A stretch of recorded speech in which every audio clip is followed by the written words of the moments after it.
Welcome back, dear viewers. If you're just tuning in, you're watching Hala Kuwait on your favorite family channel, KTV2. And I'm pleased to be joined with our distinguished guest, Dr. Fatimah Alhashem, who is an educational consultant. Good evening and welcome to Hala Kuwait. Thank you. I am really pleased to be here today, and we will, inshallah, discuss our topic in details. Yes, inshallah. It's a pleasure you joining us, of course. So let's dive in, Doctor. How do you see AI changing the world of education today? Yeah, actually, AI is integrating our life nowadays, not just the education. It's taking place everywhere. Like when you drive your car, when you use your phone, even our government became e-government. So education is not in isolation of the context of society, the context of shifting the culture nowadays. Children are using, they are born with, you know, their parents are providing some tablets and iPads to them prior even the level of, let's say, entering the school. And once they enter the school, there's a lot of course materials, curriculum that supports technology. So AI is also taking place outside the school system. Nowadays, children are able and capable of studying and learning with different models through, let's say, YouTube, through small short clips, interactive applications that supports, you know, learning languages or learning math, or some softwares that help students even to as a writing tools and so on. It is indeed a very useful tool, and hopefully we can utilize it to the best. But now, Doctor, what excites you most about the link between AI and learning?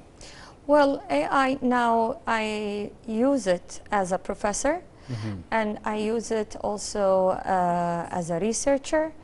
I see that it helped me to organize my day. For example, when I check my email, it helps me to generate the emails for me to reply, a quick reply for my colleagues, for any invitations that I receive via email. That will, you know, reduce the time spending of, you know, thinking to generate or to write an email on the basic way. So that will give me more freedom and more creativity to focus on other things and on other tasks that require more intellectuality and authenticity from my side. Another thing is that I see it with as a teacher, let's say, as a professor, it helps me to generate some slides for my students. Nowadays, even the PowerPoint presentation, it's engraved with AI that whenever I write the topic, it detects the pictures. It shows the pictures for me, so I don't have to go on Google and search and take more time. So it is a reliable tool to save time, to have more, let's say, productivity. Yes. And for students also, it gives them varied of knowledge in a very small period of time. Yes, now, which is a great segue to this topic of something we discussed before air. The distinction between using it as a helper or a clutch, basically. Now, there have been studies that suggest people that rely heavily on AI tools, there's a decrease in cognitive development. So how important is it to make that distinction and make maybe regulations in using it? Well, let's not jump to regulations. Let's think about it in a very wisely. Yes. Overusing anything is always harmful. Yes. Yeah. Over drinking a coffee could, you know, increase the anxiety, blah blah blah, all these things. That's just true. just like, you know, the AI. If you overuse it and stop, you know, utilizing your, let's say, your abilities, your memory, of course it will affect. coming back to children, especially at a young age, the exposure of technology could have a negative effect instead of a positive effect. I would say we gradually scaffold and utilize the technology and AI in and integrate it slowly into the curriculum for children. Children in the beginning, they need to absorb and build the knowledge in their brain. They need their hands. They need the tools of having a memory in their hands. Memory retention, critical thinking. Of course, and social interaction is very important. Later on, when they reach the college level, students are getting ready and prepared for the job market. So we want them to be more efficient, faster, and more dedicated to their future job. So we need to teach them and train them how to use AI to be more productive. But, you know, as they reach the level of high school or college, the knowledge has been engraved at a younger age. Yes. But if we misuse and we overuse the AI at a young age, we will have a risk of losing those abilities, and we will actually face other problems just like distraction, memory problems, and low cognition level. So shifting gears, Doctor, can we talk about why do you think some teachers feel a bit nervous or even resistant about using AI? It's a human nature. Yeah, anything new. Let's say now electric cars. People, every time you bring that up, people will like, no, I'm used to the fuel, I'm not used to charging my car, and all these things. But, you know, it will slide in one day. It will be part of our system. Coming back to teachers. Teachers, you know, when you are used to something and suddenly I shift you and I tell you, okay, you have to change this, we will change the way you present this show, you will feel nervous because you have to leave your comfort zone and learn again. Yes. Yeah, so leaving the comfort zone and learning again is a cause of anxiety and some resistance. But people in the beginning, they face it and then they will love it and they will refuse to change it again. Yes. Yeah. So what are the risks then of bringing AI too quickly into schools? Yeah, rushing for any topic is always have consequences. One of the things that you might think about or get inspired that you just want to integrate AI for the sake of integrating AI, but you have to utilize it. Yes. Do you really need an AI for KG or elementary level where students need to have more freedom to move and jump and talk and express or move around in the classroom?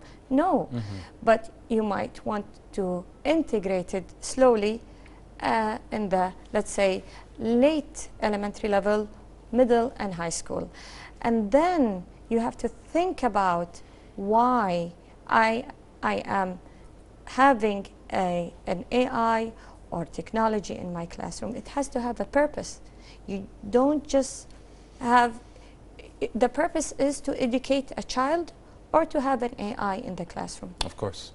So the purpose is to educate the child, whether they were educated in a garden or a classroom or in an experiment setting.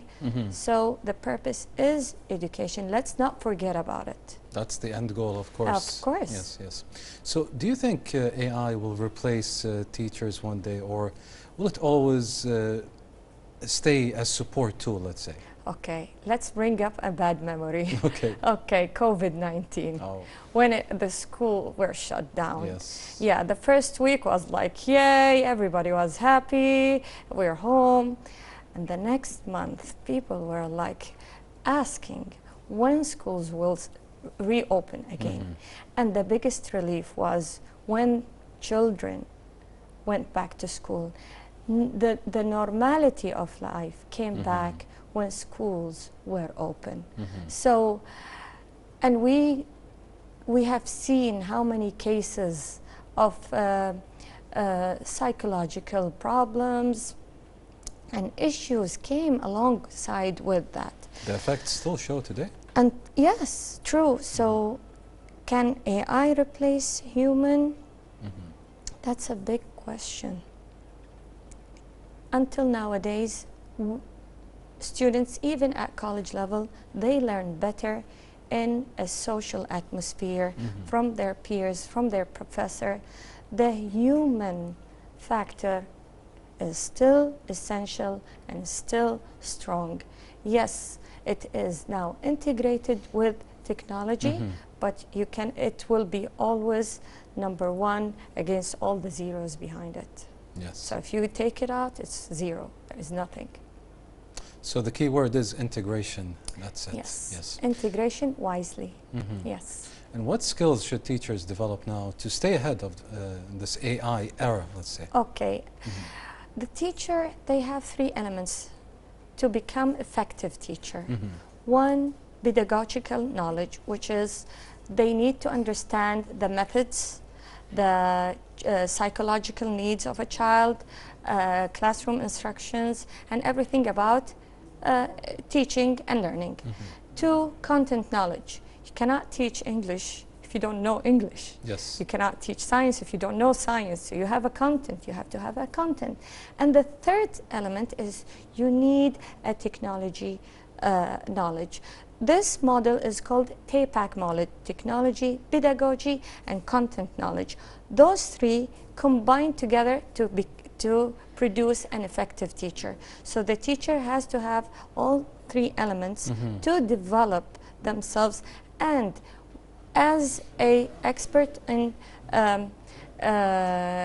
training, when we introduce the needs for teachers, the professional development, we always ask them, what do you need? Some teachers are weak in content, some teachers are weak in technology, some teachers are weak in classroom management and pedagogy. So based on what the teacher needs, we customize a professional development that helps them and aids the teacher to produce better and to actually be productive in the classroom. So if a teacher wanted to start using AI, let's say tomorrow, what's a good first step, a simple first step? Okay, the first step here in Kuwait, let's recall what we have here in Kuwait. There are good programs. First of all, Kuwait, the Ministry of Kuwait has established a Microsoft Teams, let's say, partnership. So every child, teacher, parent have a Microsoft Teams account. And this is something that we need to acknowledge our government for. Another variable that we have a big support for the government is Kuwait Foundation for Science and Technology, KFAS.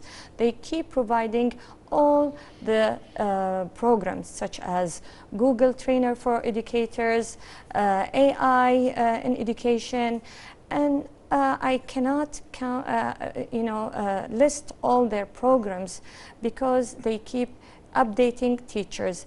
Also, we have non-profit organizations and societies that supports, teachers. Also, the teacher association here in Kuwait, they also support training programs for teachers. So, yes, we have a lot of programs that support teachers as they are persisting in the education system. They still need to work on themselves, as we call it, self-reflection and self-professional development. Well, Dr. Fatimah, we really do appreciate you joining us today. Thank you for your insight and your time. Thank you. Thank you. Well, dear viewers, that was Dr. Fatimah Alhashem, an educational consultant. And now we move on to this report that we have prepared titled AI. So it ties into this topic, hopefully, and let's watch it together, and we'll be right back. Stay tuned.